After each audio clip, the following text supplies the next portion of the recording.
Today we're going through 3 fast ways to get stronger knees.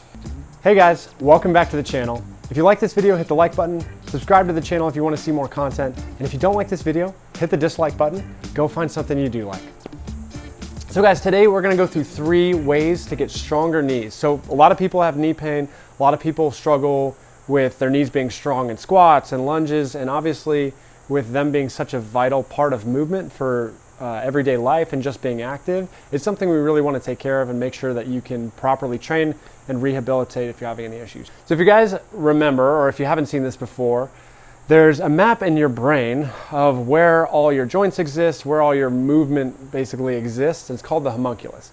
So this map, which I'll show you up here, basically is space in your brain that's dedicated to moving these joints, moving these parts of your body. So what we want to do for every joint in our body at some point is go and give our brain a good, healthy map of where it is in space, how to move it well, so that our brain feels safe moving it through different ranges of motions with different amounts of force at different speeds. So what we're going to do now is we're going to go in and we're going to build some of the maps around your knee. So we're going to work on the musculature around it first with the quad and the hamstring, and then we're going to use some complex movement to teach our brain to move our knee in ways that are more applicable to real life than just straight linear motion. So what we'll start with is we're going to work on our quad, and we're going to do some muscle mapping on the quad, just teaching it how to contract fully. So what you want to do is you want to actually bring your hip up in front of you. You're going to take your pelvis and you're going to tilt it so it's pointing towards the ground. So if our pelvis was a bucket of water, we're going to have the bucket of water spilling out the front. That's called an anterior pelvic tilt. And there you're going to already start to feel some of your hip flexor contract. And then you're going to keep your knee nice and straight and actually lock it out as far as you can. You're going to feel that quad start to contract there. And the more you lift and the more you extend that knee, you're going to feel more of the quad contracting. And I want you to go through, you can even touch different parts of it and make sure that those parts are hard, make sure they're contracting well. And if they're not, try to get them to contract well. So we're going to do that for about 20 to 30 seconds, as much as you can handle. If you need a little extra on different lateral parts of it, you can actually do some internal rotation and you'll get more of the lateral part of the quad to activate. You can feel that there. Keep that pelvic tilt. And then if you do external rotation, you'll get more of the medial part, so the inside part of that quad. And you can start to feel how that changes the contraction, right? And after about 20 to 30 seconds, you'll feel pretty intensely warmed up there, and then we'll move on to the hamstring. So now we'll move on to the hamstring, and what that's going to look like is pretty much opposite of the quad. So what you'll do is you'll actually bend your knee as far as you can this time. You're going to extend the hip backwards instead of flexing it. And with the pelvis, we're going to do a posterior tilt. So if our pelvis was a bucket of water, it'd be spilling out the back. And you're going to start to feel that contract pretty good there.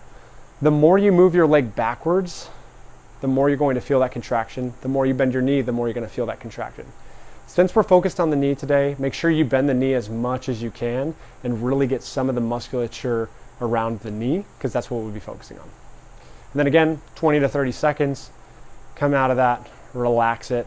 You should feel pretty warmed up there. Good, so those isometrics are extremely helpful to do as a warm-up. They're good rehabilitation if you're not contracting certain muscles well, but they'll be really good work to be able to help your knee move properly in this next drill that we're going to do. If you haven't seen a knee injury, most of the time it happens under what's called eccentric load at end range of motion. So it means my knee would be loading this way as far at the far end range of motion, and there would be a bunch of load on these inside tendons. And at some point it can't take that force anymore, and this ends up snapping and bad things happen. So what we want to do is teach our brain to be able to move well in those compromised positions so it's safer for us. And if it does happen to us, it's not the first time our brain's seen it before. So what we're going to do for the first iteration of this is we're going to drop into a bit of a forward lunge here. Both feet are going to be straight ahead. We're going to keep our feet flat the whole time, okay?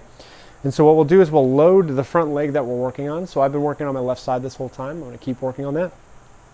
We're going to put most of our weight there, 60 to 70% of our weight.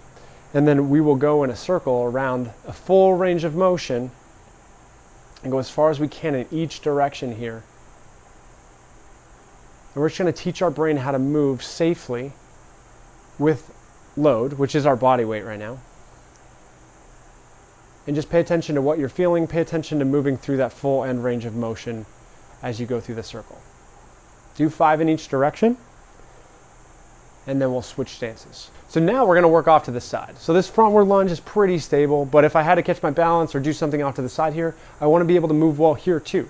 So we'll do the exact same thing. Feet are both forward, good posture, and we're gonna do our knee circles in this position. What you'll feel is a little bit more strain, a little bit more stretch, a little bit more intensity on the lateral side of the knee. And so that will help you feel more stable and learn to move under load without injuring that part of your knee. It's helpful. So again, 5 reps in each direction. And then we'll move to this backward lunge, okay? So if I had to catch my balance backwards or if I'm stepping backwards, do I have enough of a map in my brain to be able to move safely backwards and have good control over my knee? So same idea here. For now, feet are flat still, and we're just going to do our circles here. This is gonna be a little bit more restricted, and that's okay. This is a little bit of a different position for your hip where some different levels of mobility will get different ranges of motion out of this. And again, this should be hard. This should look like work, guys. Anything that you're doing to be able to make changes for your brain is gonna be work. You need stress to adapt. So stress is good, work is good.